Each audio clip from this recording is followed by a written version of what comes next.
cancer has been a major challenge of our time, and for that reason, it is very hard to defeat it with anything but multiple treatments simultaneously or in sequence. This, in particular, what I'd like to discuss is an 8-year retrospective case series using multiple nutritional and herbal agents. I would also especially like to feature my most recent research here, a study we've done this year of diets for cancer patients. What are the survivors eating? That's what I would like to focus on. But I will give you background about leading up to that. I've already discussed my biography, so I won't go through that. These are the 3 studies I would like to discuss. Glycemic restriction in cancer patients, and our clinic's ongoing research of the patient outcomes, but primarily what may work out to be optimal diets for cancer patients, or how we can figure out what will be the best for cancer patients going forward, cancer survivors. The glycemic restriction study turned out to be the largest and longest in the medical literature. And the reason for this, well, I'll get to that in a minute. This was an interventional study of cancer patients in a naturopathic cancer clinic. So as of July 2014, we had seen 317 total cancer patients. We report on our successes and our failures. These were 317 consecutive patients. Over the 7 years, the previous 7 years, they had in common intravenous nutrients and a dietary intervention, which I will discuss. The results were that regardless of the type of cancer or the stage, the sugar avoiders had more than 2 times the survival of the sugar eaters. Of the sugar eaters, only 36% went into remission, but of the sugar avoiders, 90% went into remission. That is, when they did all of the other recommendations. The previous research on sugar and cancer were either in mice or fewer than 20 human subjects, or it was retrospective. However, ours was interventional, so at the beginning, we asked them to please avoid sugar in their diet. This was the first long-term interventional study of cancer patients and sugar intake, and here were the criteria for inclusion. We included all adult patients who had a diagnosis of cancer, a biopsy-proven cancer, and who stayed at least 2 weeks in our care. If it was fewer than 2 weeks, then they didn't really give our treatments an opportunity to work. The study was controlled, but it was not randomized. We felt it was very important that patients be allowed to make their treatment choices without duress, threats, or coercion. So they divided themselves into 2 groups, those who followed our recommendations and those who did not. They chose to have natural treatments or not. If they chose the natural treatments, they were included in our study. They chose to have chemotherapy or not.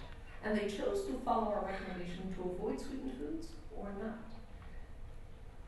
However, they were controlled in that single independent variable, the avoidance of the sweetened foods, was the variable that we examined. In as much as you can control variables in an outpatient clinic, I like to think of human behavior as chaos and anarchy. So it's in an outpatient clinic, it's very hard to control what people do.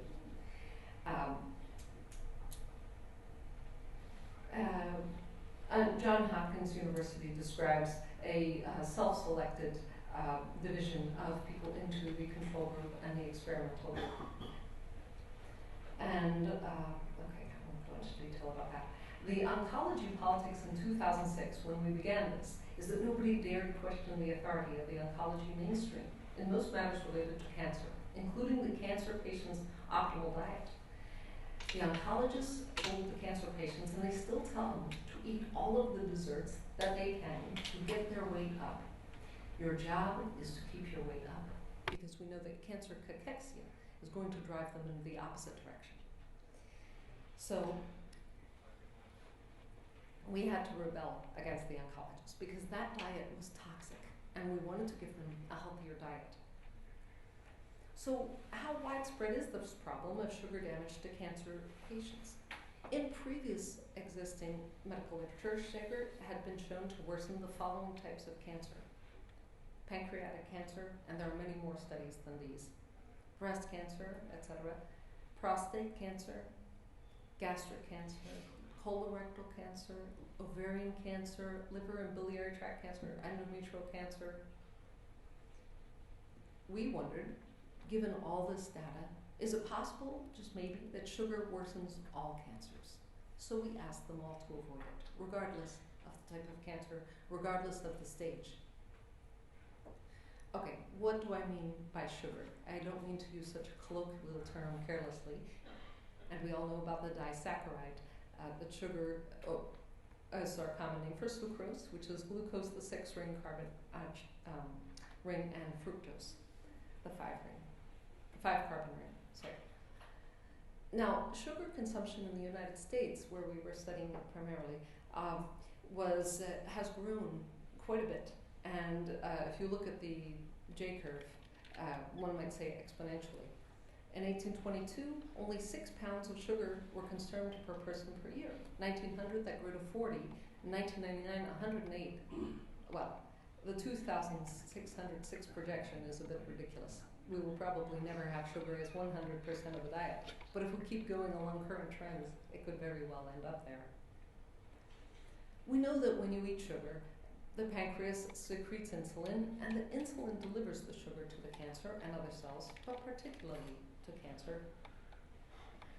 We know that cancer cells use fermentation rather than oxidative phosphorylation as their metabolic process, their preferred metabolic process. But the fermentation, as you know, is very inefficient. A lot of sugar comes in, but we get very little energy in the form of ATP coming out. So cancer needs huge amounts of sugar just to sustain the energy that it needs to grow. And we know that, this is not a very important slide, but anyway, it uses sugar for its own fermentative needs and perhaps to build the more tolerable lactic acid. That the hypothesis Stephanie Savinoff, actually it was Otto Warburg, of course, who first proposed this, that cancer existed in order to convert sugar to lactic acid because we can tolerate lactic acid better than an excess of glucose. Okay, now we know how a PET scan functions, positron emission tomography. A PET with widely metastasized cancer shows up here in many, many spots. And normal PET, on the other hand, what you and I look like, would be this. We know that the brain and the bladder show black, of course. The brain having glucose as primary fuel, the bladder collecting that glucose before it's urinated out. We know that cancer grabs way more sugar. This is from a PET showing metastases to the liver, and the contrast between that cancerous tissue and the normal tissue could hardly be more stark than the black against the light gray. Sugar highlights cancer in MRIs. British researchers began using this just recently, showing a tumor's consumption of sugar. Okay, so back to our study. These are the sweeteners that we discouraged. In our study, we asked patients to avoid all of these: sugar, honey, maple syrup, corn syrup or high fructose corn syrup, alcohol sugars, plant nectars, and fruit juices. Yes, fruit juices, because fruit juices enter the bloodstream, very quickly. And you know how quickly that can raise glucose in a person. A hypoglycemic patient, that can rescue them, fruit juice. But for a cancer patient, it seemed to deliver too much sugar too quickly. We did allow stevia as a sweetener, and I was delighted to learn, I guess a year or two ago, that not only, it is from, well, it's been used perhaps the longest in the Americas, but it does grow here in Europe, which I learned recently. It is not known to increase blood sugar. Its mechanism for the sweet taste is not from sugar, believed from amino acids. Some of the amino acids taste sweet. Glycine, for example, are one of our most common amino acids in foods. Anyway, what is okay for our cancer patients to eat? We told them as much whole, natural food as possible and as little processed food as possible. The processed food seems to be higher in sugars than the whole natural food, or at least with vegetables and whole fruits and whole grains, you have fiber that slows down the entry of sugar to the bloodstream. And it seems that the research is showing that It's not so much the amount of sugar that's the problem, it's the speed with which it enters the body, enters the bloodstream. That is overwhelming the pancreatic ability to secrete the insulin necessary to process it. So we kept it simple. Again, because we were in an outpatient clinic in which chaos and anarchy reign in human behavior, and one person goes home and the spouse has cookies in the cabinet, and the other person went home and the friend says, let's go get ice cream. And the other person went home and wants to go to the gym, but the other person went home and just feels like sitting on the couch and watching television. Okay, so we kept it simple. We had to, so that patients would not forget or neglect that one essential dietary recommendation. This was not a popular idea. Chemotherapy rooms had plenty of sweets to offer cancer patients, and they still do that. Okay, here are our clinic's results. I want to go through this quickly because I want to spend more of my time discussing our most recent research. Of the 317 patients, they broke down into various categories. Remission or assumed remission, 151. And, but of the sugar eaters, only 9 patients went into remission. Of the non-sugar eaters, the sugar avoiders, 142 went into remission. In other words, steadfast patients by stage of cancer, looking at all the patients, 83% went into remission from the various stages. And the sweet eaters, only 36%, as I said. There were 25 total sugar eaters who did not follow our recommendation. So this is the summary of all patients. By the way, when I say 83% went into remission, I'm talking about those who continued with the treatments until either remission or death. I did not include in those numbers people who are still being treated for cancer, people whose cancer never resolved, or for whom the imaging is still unclear. So I only continued those who continued until no tumor burden or until death. And just among that group, of all patients, 83% went into remission, 17% died. Of the sweetened food eaters, 36% went into remission. And of the steadfast patients with both treatments and avoiding sweets, 90% went into remission. Okay, so what are optimal diets for cancer patients? The answers that I got surprised me. Here's what we did. This year, 2015, at the end of July, we sent out a questionnaire to all previous cancer patients. By this time, our cancer patient population had grown to 477. 97 patients responded. We did not offer any compensation for completing the questionnaire. So we have 97 cancer survivors responding here. These were stage 1 through late stage 4, and who stayed in our care at least 2 weeks, and were treated with IV nutrient treatments. That was all that they had in common. Some of them did chemotherapy, some not. Some were eligible for surgery, others were inoperable, etc. They had in common only this past history, the biopsy-proven cancer and the IV nutrient treatments at least 4 times total. That is at least 2 weeks in our treatments. There are 98 have known to become deceased over the years. There may be some more who are deceased who we don't know about.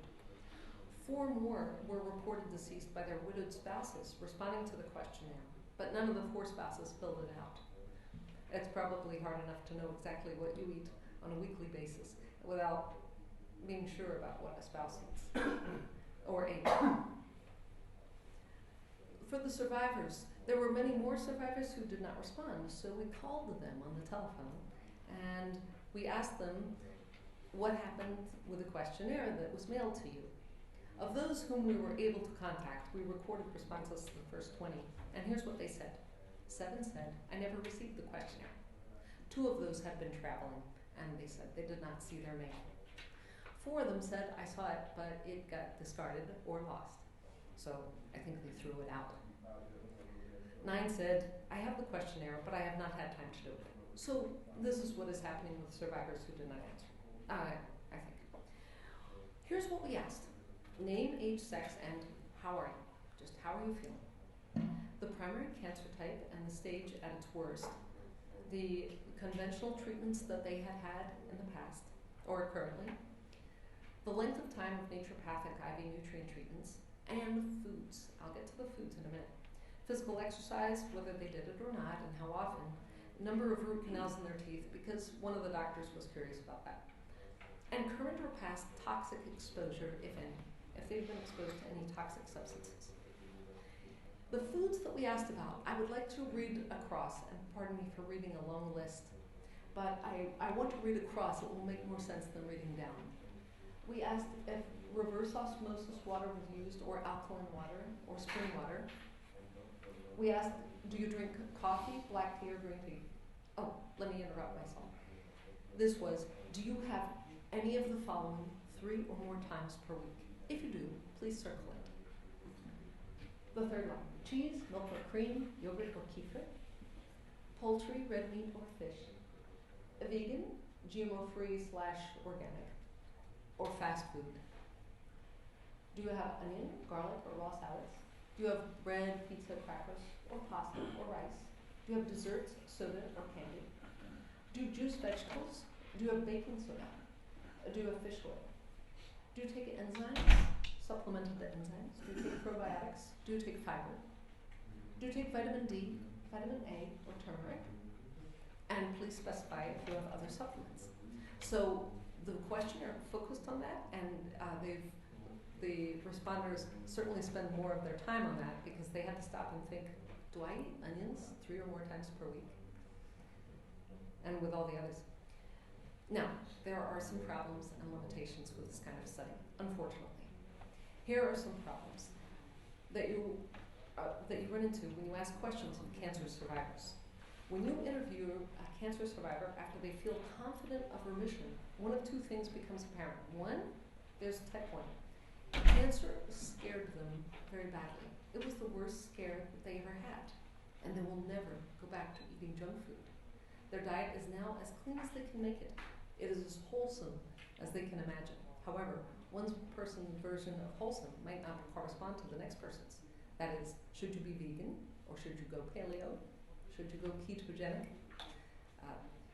There's a lot of disagreement among people. Now, type 2. These were the people who consider themselves immortal, I think. Their attitude seemed to be, if I beat cancer, I can beat anything. So they seem to have a sense of immortality and invulnerability. I can eat anything and still beat cancer. So they went to junk food. And I have to admit to you, of all the fast food eaters, 100% of them were in remission. None still have cancer. So that's kind of a shocking thing, I thought. Here's another problem that I just discussed. One person's wholesome diet is not at all like another person's wholesome diet. There's so much disagreement. Is it high fat versus low fat that's healthier? There's massive dispute about this, as you know. There's another limitation of this type of study. Many survivors went into remission a long time ago. They can tell you accurately what kind of foods they eat now, but that may not be the case with what they ate before they got cancer or during the time that they suffered from cancer. So the memory is a little fuzzy too, especially for something like, do you eat garlic 3 times a week or more? That's probably hard to remember. Optimists versus pessimists. This was another problem. We asked patients if they considered themselves in active cancer, remission, or if they considered themselves cured. This was their word, cured, not mine. Most people answered consistently with their imaging. However, we have a patient who has had no tumor burden for 4 years and another with no tumor burden for 8 months, and they both said active cancer. Both were breast cancer patients, and they've been exhaustively imaged. I would call them pessimists. However, we have another patient who has a large resectable biopsy-proven breast cancer in which she declined surgery against our advice, of course. Anyway, she said she was in remission, but that's clearly not the case from her imaging and physical exam. So part of our job is trying to help the patients have a realistic understanding of their condition. Here's what we got as results. Of the 97 study participants, 33 claimed that they have active cancer, 43 claimed they were in remission, and 21 claimed cured. But some with active cancer are still being treated. We interviewed those patients as well. Of the patients with active cancer, 10 of them are still in remission. 10 of them are still in treatment. For 11 of those, I would say the treatment failed. However, these are survivors. There are many more people for whom our treatments failed, but they are now deceased. 6 of them stopped treatment early, and 6 came out of remission. They had been in remission, but then the cancer recurred. Here's the response to the question, how are you? And you see the breakdown there. Most people said they were good, then okay. Some of these cancer survivors said they were doing bad. I'd like you to note here, and the ones in remission, of those in remission, 88% of the people who said they were excellent are in remission. 77% of the people who said they were very good are in remission. 20% of the people who said they were bad are in remission, but they have other pathology. I have explained this to patients as I see cancer as being a little bit like a hurricane or a very bad storm. It runs through the body, wreaking havoc, knocking things down, creating comorbidities and lots of damage. When they arrive to us, sometimes long after their initial diagnosis, a lot of our efforts are in trying to repair and rebuild and get their body back together. So 20% of the people in remission said they are doing badly. Okay, so what are optimal combinations? I don't know what optimal combinations are, but I can tell you this. We have people who are more likely or less likely to be in remission with, for example, of the people having this combination that you see here, 100% of them are claiming to be in remission or cured. Again, there were 8 of those people. What they had in common were IV nutrients stage less than or equal to 3 and surgery in the past. In the present, they have more than 3 times per week exercise, vitamin A, vitamin D, and black tea. This was another different combination. 6 people were in this category.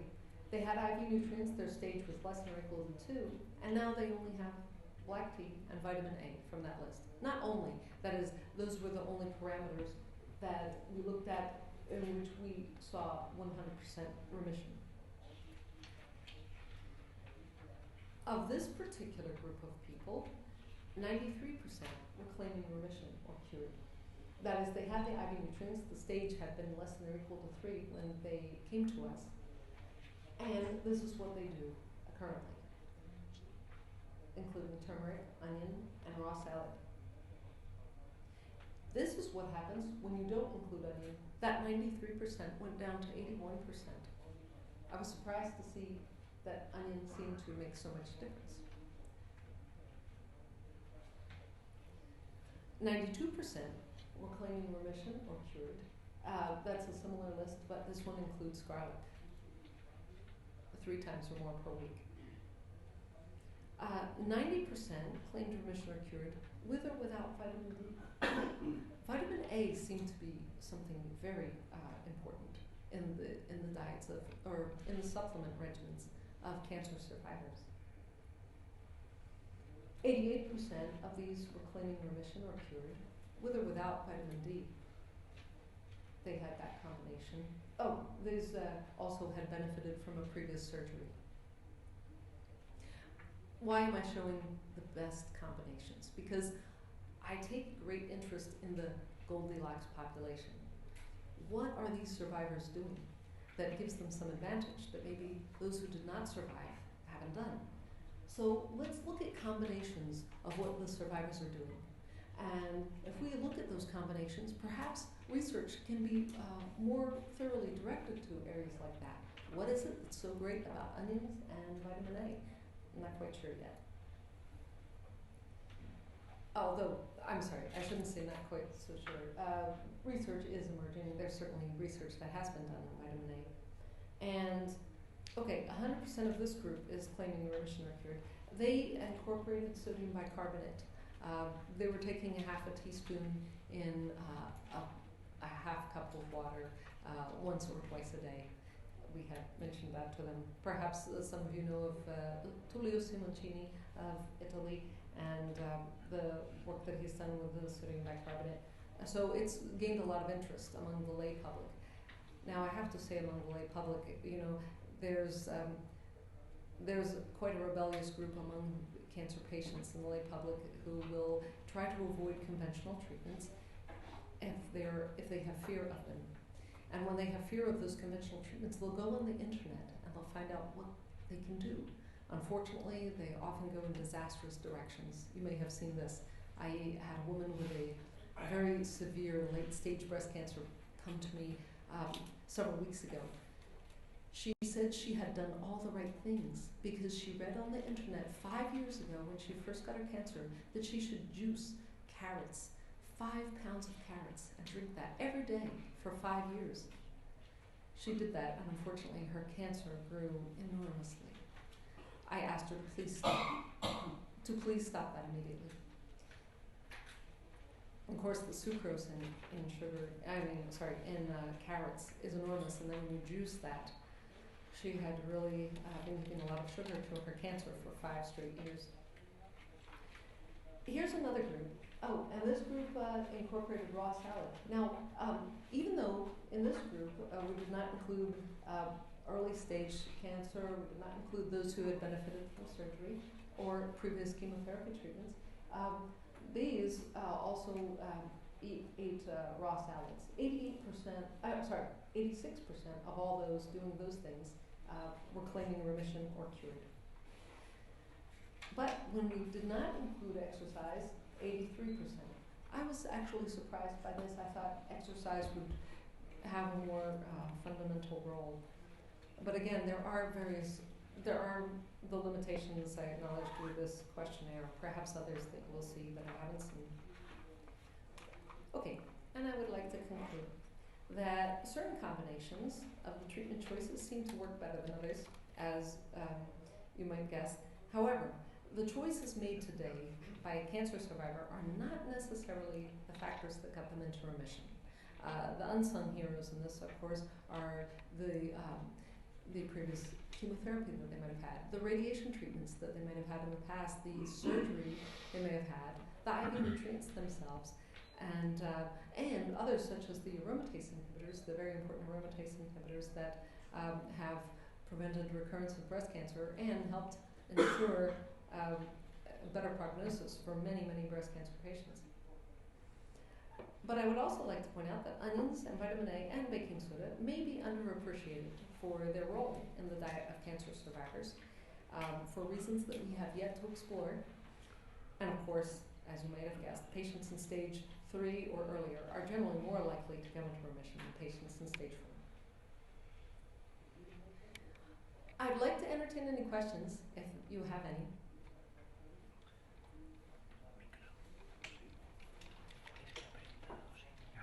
Yes, sir. We're talking about sugar consumption. What is the threshold between low and high? Thank you. With an outpatient clinic, it is so hard to define those parameters, especially if one person's preferred sugar is to juice carrots, but the other one loves chocolate, and the other one loves ice cream, and I ask them to avoid... I understand that, but when you say sugar consumption, right, what quantity of sugar per day do you need? Yes. Okay, so what I ask them to do is just with the processed foods. With the processed foods alone, please try to limit each meal to less than 5 grams of sugar, if possible. There was still, so in other words, they might have 2 slices of bread with that meal. I did ask them very strictly to avoid desserts, soda, candies, anything that was deliberately sweetened food. That I asked them to avoid. Also, the data may be a little bit flawed because we relied on patient honesty. And if a patient, but here's how we did this. I said to patients, look, if you are still eating desserts and candy and soda and pastries, that is partly my fault. So I took some of the blame. I said, I have not given you enough options for alternatives that are satisfactory in your diet. So let's talk about that. what do you miss the most? And some of them said, well, to tell you the truth, I miss having sugar in my coffee. I said, okay, let's think of other things that you can do. Have you tried to sweeten your coffee with stevia? Oh yes, they said, but I don't like it. It is too bitter. I said, well, then you had too much. Stevia sweetens with very tiny amounts. So I said, get the liquid stevia, try 3 or 4 drops, and try it again. Sometimes we could reach a compromise that way. I also explained to them that I showed them some of the data here from the previous You are research. still not answering my question. So what, let me add on top of that. So What about other sugars? Because sugar is a generic name, so you can go like fructose, which goes in a variety of apples and fruits. You are talking about lactose, which is just consumed with milk. Are those belonging to sugars which you consider to be dangerous too, or they don't? Fructose is okay and lactose is okay. Fructose is not okay because, as you know, it bypasses the regulatory step of the enzyme phosphofructokinase in the liver. Yes, so with regard to the metabolism, fructose gets into the bloodstream much too quickly. I believe that fructose may be a bigger danger than glucose. However, we did allow whole fruits for one reason, because the fiber in those fruits slow down the entry of the sugar to the bloodstream. It has been demonstrated in the research that if you eat an apple, your blood sugar will stay relatively steady, and the amplitude of the sine wave of the increase in your blood sugar and then the decrease will have a low amplitude. However, if you take that very same apple and you juice it, you will have a strong spike in your blood sugar, and then it will crash down, and you're on the roller coaster of sugar. So this is why I said, please avoid fruit juice. If you have fruits, please try to limit it to 2 a day. Again, an outpatient clinic. One person is going to have the honeydew melon and another person is going to have an apple. Somebody else will have a ripe banana and another will have a not very ripe banana. So there was little that I could control. This is an inherent flaw in this kind of data. Yes? Thank you, Dr. for this presentation. Yes, I have 3 questions about about the correlation between the sugar and the progression of the cancer. So this can explain now why some strategies to add anti-hyperglycemic drugs for cancer patient. This is now, yeah. Let me understand your question. Is it because of the sugar that seems to stimulate cancer growth that stimulates the recommendation to avoid cancer? I'm sorry, to avoid sugar in cancer patients? Now some strategies to add some anti-diabetic drugs for treatment of cancer patient. Yes. So this should be the mechanism? Can you explain or? I believe so. Yes, for example, in the United States, metformin is a popular, yes, anti-diabetic drug. Yes. And so that has been begun to be used. Also, the ketogenic diet is becoming more and more recommended. And I think that is motivating this. But as I say, I wasn't the first, certainly by any means, to show that relationship. Well, Otto Warburg himself showed that many decades ago. So yes, I believe that is the basis of that. Second point about the vitamin D. You mentioned the vitamin D. You tested the new analogs of vitamin D? No. We have the patients simply purchase vitamin D3, cholecalciferol, from the health food store. Be careful, because today I should have to talk. So one is the gene therapy, and one we have a trial about the BCAS, a new analog of vitamin D in the treatment of cancer. But it is cancelled. I don't know why. Oh. This is novel study. So I have 2 presentations should be today, one in gene therapy and another one, the new vitamin D analog is the treatment of colon cancer. But I don't know. So we could talk to the organizers and see if I sent many emails. So yes. So now vitamin D analogs is more better than vitamin D. Yeah, because maybe additional mechanism is different than vitamin D. Thank you for this. Yes, okay, thank you. I hope we get to hear both of your talks, certainly. And we'll talk to the organizers. Perhaps that can be added into the program. I sent many emails, but that's only the gene therapy of carcinoma that is present. But I have another one, the vitamin D analog is the treatment of colon cancer. And this is novel study. I don't know. We are looking forward to knowing about that. Yes, sir. Again about sugar. What about sugar coming from starches? Yes, okay. So sugar coming from starches is certainly a factor. I ask people to try to limit bread, pizza, crackers, that refined carbohydrate that is not specifically a sweetener, to 2 times a week. Now, some of them did and some of them did not. And when you try to quantify that, as you know, in the United States particularly, but in all of our Western nations, the diet is a smorgasbord of many available foods. And I really couldn't control very well what people would eat. So there are some fuzzy gray areas there. That would definitely be a topic for, especially for inpatient, more controlled research. Thank you. Yes, sir. Good morning. Good morning. I know the limitations in studies like that. You can't really control everyone. But my question is, actually I have 2 questions. One question is, in patients who you said died due to the increase in sugar intake, can you really determine that they indeed died just because they had increase in sugar intake, or did this group have any other comorbidities that might have contributed to their mortality? And second, because you have said that increasing sugar consumption, the cancers use them. So are diabetics a special population that have increased susceptibility to cancer worsening or death? Let me start with your second question first. I believe that is an excellent question. I can tell you right off the top of my head that everybody who came to us with a cancer diagnosis, who also had type 2 diabetes, is now deceased. And people with uncontrolled blood sugars in the 200s and 300s, for which they could hardly control it or keep it steady, even with the long-acting insulin. That was certainly a problem. The first question was about the control of, that is, when people were deceased after eating sugar, do we know exactly what it was that killed them? And no, I'm sorry, they had very little in common actually, except that they had eaten sugar, because there were many different types of cancer. We didn't focus on any one type. Carcinomatosis, poor reactions to their treatments. Some of them had chosen chemotherapy along with our treatments, and sometimes that is not so well tolerated. Let's see. There were comorbidities that left some patients hospitalized who died in the hospital. So the cohort that ate sugar died of a variety of causes.